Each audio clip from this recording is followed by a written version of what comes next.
تو آج کے اس ویڈیو میں میں آپ حضرات کو جانکاری دینے جا رہا ہوں کہ عید الاضحیٰ کی نماز کا طریقہ کیا ہے۔ عید الاضحیٰ اور عید الفطر دونوں ایک ہی نماز ہے، ایک ہی طرح کی نماز ہے، بس اس نماز کو تھوڑی تاخیر سے ادا کی جاتی ہے اور عید الاضحیٰ کی نماز کو تھوڑی جلدی ادا کی جاتی ہے، بس اتنا ہی فرق ہے۔ تو سب سے پہلی چیز، عید الاضحیٰ کی نماز جب آپ پڑھنے جائیں عیدگاہ تو راستہ چلتے ہوئے تکبیرات تشریق آپ بلند آواز سے کہیں، اور وہ تکبیرات تشریق یہ ہیں: اللہ اکبر اللہ اکبر لا الہ الا اللہ واللہ اکبر وللہ الحمد۔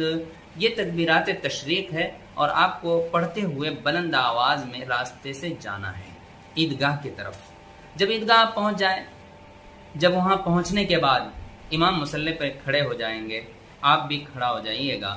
ہو جانے کے بعد جب سب سیدھی ہو جائے گی تو امام نیت کرے گا سارے مقتدیوں کی، اور مقتدی حضرات کو امام کی نیت کرنا ہے۔ آپ نیت کس طرح کیجئے گا؟ آپ دل میں ارادہ کر لیے کہ میں اس امام کے پیچھے عید الاضحیٰ کی نماز پڑھنے جا رہا ہوں، آپ کی نیت ہو گئی، دل کے ارادے کا نام نیت ہے۔ لیکن اگر آپ زبان سے اس کو ادا کرنا چاہتے ہیں تو بہت ہی سمپلی طریقہ ہے، بہت ہی آسان طریقہ ہے۔ بس آپ یوں کہہ لیجئے: میں نیت کرتا ہوں 2 رکعت نماز عید الاضحیٰ کی 6 زائد تکبیروں کے ساتھ اس امام کے پیچھے واسطے اللہ تعالیٰ کے منہ میرا کعبہ شریف کی طرف، اللہ اکبر۔ اب نیت باندھ لیے، نیت باندھنے کے بعد امام بھی ثنا پڑھیں گے اور آپ کو بھی ثنا پڑھنا ہوگا۔ ثنا پڑھ لیے، اب پھر امام اللہ اکبر ایک تکبیر کہہ کے ہاتھ چھوڑ دیں گے، پھر اللہ اکبر دوسری تکبیر کہہ کے بھی ہاتھ چھوڑ دیں گے، پھر اللہ اکبر تیسری تکبیر کہہ کے بھی ہاتھ باندھ لیں گے۔ اب امام قرأت کریں گے، سورہ فاتحہ پڑھیں گے، سورت ملائیں گے، اس کے بعد رکوع سجدہ دیگر نمازوں کی طرح ادا کر لیں گے۔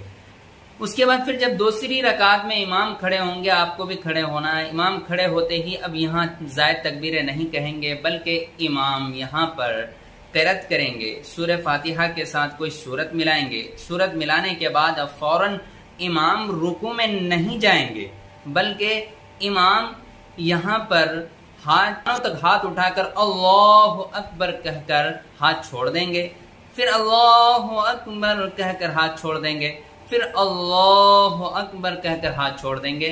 پھر چوتھی تکبیر میں امام کانوں تک ہاتھ نہیں اٹھائیں گے، ڈائریکٹ رکوع چلے جائیں گے، اللہ اکبر کہتے ہوئے رکوع چلے جائیں گے، اور آپ کو بھی رکوع چلے جانا ہے۔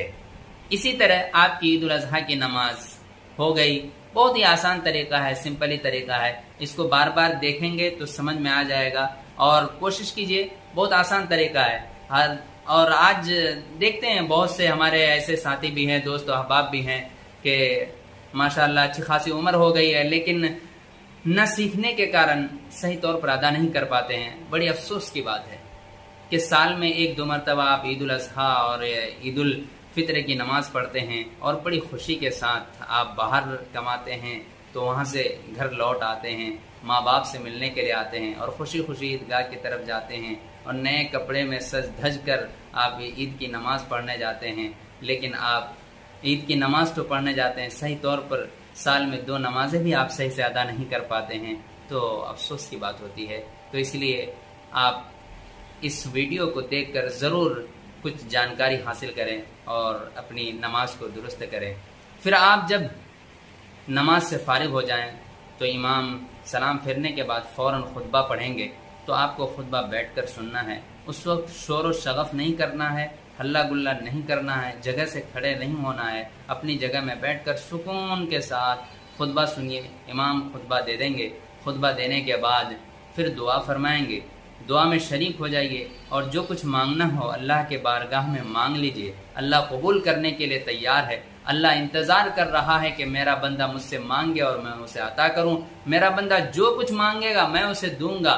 اگر آپ اس وقت اس امام کے دعا پر آمین کہیں گے اور مانگیں گے تو اللہ تعالیٰ آپ کی دعا کو ضرور قبول کرے گا، اور ضرور اللہ کے بارگاہ میں روئیے گر گرائیے ایسے دنوں میں. یہ قربانی کا دن ہے. یہ وہی دن ہے جس میں ایک باپ نے اپنے بیٹے کے گردن پر چھری چلایا تھا. یہ وہی دن ہے جس دن کسی کی دعا رد نہیں کی جاتی ہے. اس لیے ایسے دنوں میں دل جمی کے ساتھ امام کے ساتھ بیٹھ کر رو رو کر دعائیں مانگیے اور اللہ سے اپنی فریاد رکھیے.